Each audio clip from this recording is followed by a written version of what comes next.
نہیں، لا الہ کی بنیاد رکھی کہ لا الہ الا اللہ کی بنیاد رکھی؟ نہیں، توجہ کیجیے گا. اور جو بات انہوں نے کی وہی ڈاکٹر اقبال نے بھی کی. آدھا کلمہ انہوں نے لیا، آدھا کلمہ انہوں نے لیا. نقش الا اللہ بر صحرا نوشت، نقش الا اللہ بر صحرا نوشت، سطر عنوان نجات ما نوشت. حسین نے گویا اپنے خون سے نقش الا اللہ مثبت کر دیا زمین کربلا پر، تو نقش لا الہ الا اللہ لکھا کہ الا اللہ. انہوں نے آدھا کلمہ ادھر سے لے لیا، حقہ کے بنائے لا الہ حسین الا اللہ یہاں غائب. انہوں نے آدھا کلمہ ادھر سے لے لیا، الا اللہ لا الہ غائب. یہ کیا مطلب؟ ارے حسین نے پورے کلمے کی بنیاد کی، نہ آدھے ادھر کی نہ آدھے ادھر کی. مگر یہی تو عرض کرنا ہے کہ جہاں ادیب بھی نہیں پہنچا وہاں شاعر پہنچ گیا. اب پہچانیے امتیاز. نقش الا اللہ بر صحرا نوشت، کلمے کا دوسرا جز خدا وہ ہے الا اللہ سوائے اس کے. کلمے کا پہلا حصہ لا الہ کوئی خدا نہیں. ایک خواجہ غریب نواز یہ کیا کیا آپ نے؟ کہا میرے مصرے پر اعتراض کرنے سے پہلے میرے مصرے کا پہلا مصرع تو پڑھو. سرداد نداد دست در دست یزید، اپنا سر دے دیا مگر یزید کے ہاتھ میں اپنا ہاتھ نہیں دیا، چونکہ پہلے مصرے میں باطل خدا یزید کا تذکرہ تھا، باطل خدا یزید کا تذکرہ تھا. لہذا کلمے کا وہ جز لینا ہے جس میں باطل خداؤں کی خدائی سے انکار کیا گیا. اے یزید، جب باطل خدا کی میری نگاہ میں کوئی حیثیت نہیں تو تیری کیا حیثیت ہے؟ چونکہ انکار کی بات تھی لہذا وہ ٹکڑا لیا جو کلمے کا انکار سے تعلق رکھتا ہے. اور ڈاکٹر اقبال نے سجدے کی بات کی لہذا وہ ٹکڑا لیا جس میں اقرار کی بات کی گئی ہے. لا الہ انکار کا نام ہے، الا اللہ اقرار کا نام ہے. انکار بیعت کو پہچانو لا الہ سے، سجدہ آخر کو پہچانو الا اللہ سے.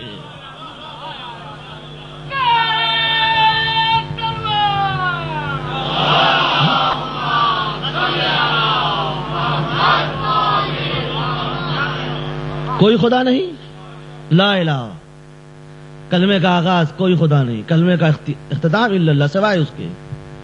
انکار بیعت حسین سے عصر عاشور کے سجدے تک آ جائیے، کلمہ مکمل ہو جائے گا، دین مکمل ہو جائے گا. انکار حسین کے وزن کو پہچاننا ہے تو خواجہ اجمیری نے بتایا، اسی لیے کلمے کا پہلا ٹکڑا لیا. اقرار حسین کا وزن بتانا ہے اس لیے ڈاکٹر اقبال نے کہا کلمے کا آخری فقرہ لیا. الا اللہ ترجمانی ہے سجدہ آخر کی. جب اس کی بات آ جائے اس کے سامنے سر جھکانے کی تو خنجر کی کیا پرواہ، تلوار کی کیا پرواہ، تیغ و تبر کی کیا پرواہ. اور اسی لیے میں نے اسی اشرے کی مجلس میں عرض کیا تھا میں کچھ نئے چہرے نظر آ رہے ہیں تو میں بات کو مقرر کر دوں، کہہ دوں. اسی لیے عزیزان گرامی بہت سی باتیں ہم اور آپ، میں نے عرض کیا تھا خلاف تہذیب جو ہوتی ہیں وہ استعمال نہیں کرتے منبر پر، مگر بہت سی باتیں حقیقت سے الگ ہو جاتی ہیں. جیسا کہ ہم لوگ بیان کرتے ہیں کہ رسول اللہ کے اوپر کسی نے پتھر پھینکا یا غلاظت پھینکی تو بڑے ادب کے ساتھ، وہ ملعون تھا، وہ کمبخت تھا، وہ ذلیل تھا، اس نے سرکار کی شان میں گستاخی کی. یا مولا کائنات کے چہرے پر عمرو بن عبدود جو کافر تھا اس نے تھوکا. ہم تھوکنا نہیں کہتے، لو عابدین پھینکا کہتے ہیں، حالانکہ تھوکنا اور ہے پھینکنا اور ہے، جو واقعیت سے الگ ہے. یہ ایک ارادی عمل ہے، یہ غیر ارادی عمل ہے. یا امام حسین زخموں سے چور ہو کر پشت فرس سے زمین کربلا پر تشریف لائے، ہم یہ تھوڑی کہتے زمین پر گرے، ہم کہتے تشریف لائے، حالانکہ تشریف لانا ایک الگ ہے، گرنا حسین گرے تھے، تشریف تو نہیں لائے تھے. مگر میر انیس کا کمال یہ ہے کہ وہی لفظ استعمال کرتا جو حقیقت پر مبنی ہو، مگر اس کی امیجری اور اس کی پیکر تراشی کی معراج یہ ہے کہ حقیقت مجروح بھی نہیں ہونے پاتی، مفہوم آسمان عظمت تک پہنچ جاتا ہے. اس گرنے کے لفظ کو انیس نے جانے نہیں دیا. انیس فرماتے ہیں گرتے ہیں اب حسین فرس پر سے ہے غضب. لفظ گرنے کو پہچانیں گے، بعد میں اس کے مفہوم کو پہچانیے گا. گرتے ہیں اب حسین فرس پر سے ہے غضب، چھوٹی رکاب پائے مطہر سے ہے غضب، پہلو شگافتہ ہوا خنجر سے ہے غضب، غش میں جھکے امامہ گرا سر سے ہے غضب. لفظ گرنے کو پہچانیے، غش میں جھکے امامہ گرا سر سے ہے غضب، قرآن رحل عزیز سے سرے فرش گر پڑا. لفظ گرنے کو انیس کہاں لے گیا؟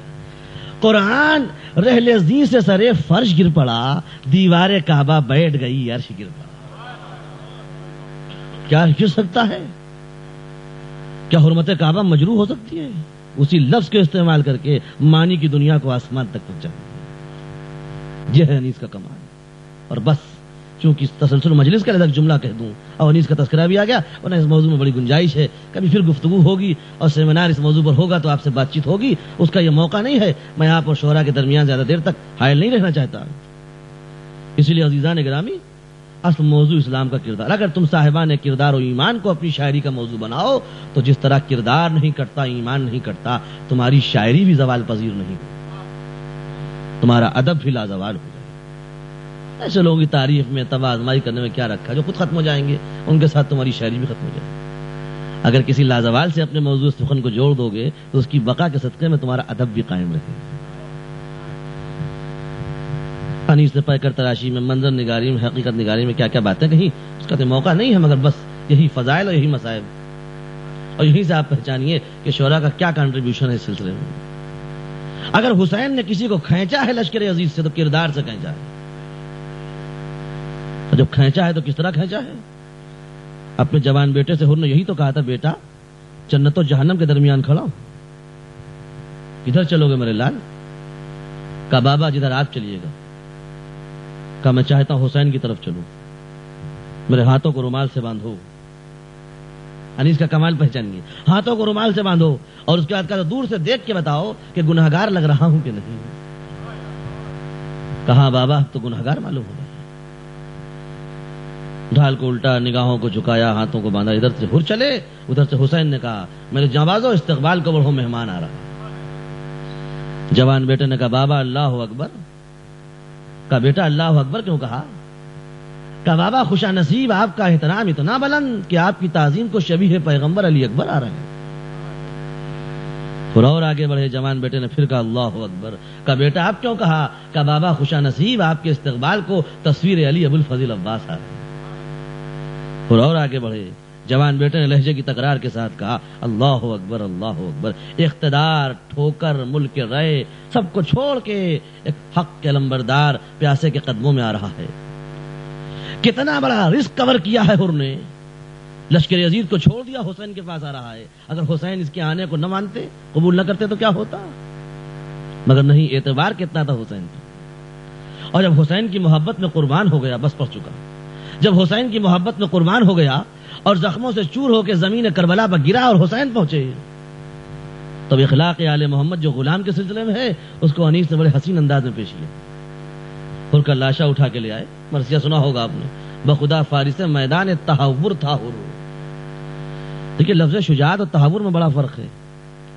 جب زور بازو باطل کی حمایت میں استعمال ہو تو اسے تحور کہتے ہیں، جب زور بادل حق کے لیے استعمال ہو تو اسے شجاعت کہتے ہیں۔ لفظ تھا سے فائدہ اٹھایا، کل ادھر تھا نا، اور جب زخموں سے چور ہو کے ہوا اور حسین لاشا لائے تو انیس فرماتے ہیں کہ شاہ فرماتے تھے اے زینب و ام کلثوم، شاہ فرماتے تھے اے زینب و ام کلثوم، میں بھی مظلوم ہوں، مہما بھی میرا ہے مظلوم، یہاں ہے ماں اس کی نہ قاہر یہ تمہیں ہے معلوم، کون لاشے پکڑے نالو فریاد کی دھوم، اجر ہوگا تمہیں جب اشکوں سے منہ دھوگی، اس پہ یوں رو لو کہ جس طرح مجھے رو۔ بس پڑھ چکا ایک جملہ سن لیجئے۔ اب بیویوں نے جواب کیا دیا؟ یہ شاعری کا کمال ہے کہ ادب کے ساتھ تہذیب اہل بیت کا دامن ہاتھ سے چھوٹنے نہیں پایا۔ جب حسین نے زینب سے کہا اس پہ یوں رو لو کہ جس طرح مجھے روگی، تو اب زینب جواب دیتی ہیں۔ انیس ایک بیت میں فرماتے ہیں کہ زینب نے کہا اے بھائی جان گیسوئے اطفال کھول دوں، اے بھائی جان گیسوئے اطفال کھول دوں، میں بھی نجات حر کے لیے بال کھول دوں۔ اب حسین کا جواب سنیو، تقریر ختم کر دوں۔ اے بھائی جان گیسوئے اطفال کھول دوں، میں بھی نجات حر کے لیے بال کھول دوں۔ حسین کہتے ہیں زینب ابھی نہ گیسوئے اطفال کھولیو، مر جائے جب حسین تو تم بال کھولو۔ اے زینب ابھی زندہ ہے، ابھی سر کے بال نہ بکھرانا، سیعلم الذین ظلموا ای منقلب ینقلبون۔ آنے والے ہم سب کو سلیقہ مدح اہل بیت عطا فرما۔ آنے والے جو شعراء اور جو خطبہ تذکرہ محمد و آل محمد میں اخلاص سے حصہ لیتے ہیں ان کی توفیقات میں اضافہ فرما۔ پالنے والی مجالس اور اس مجلس مسالمہ کے منتظمین کی توفیقات میں اضافہ فرما، پالنے والے جو مومنین ہمارے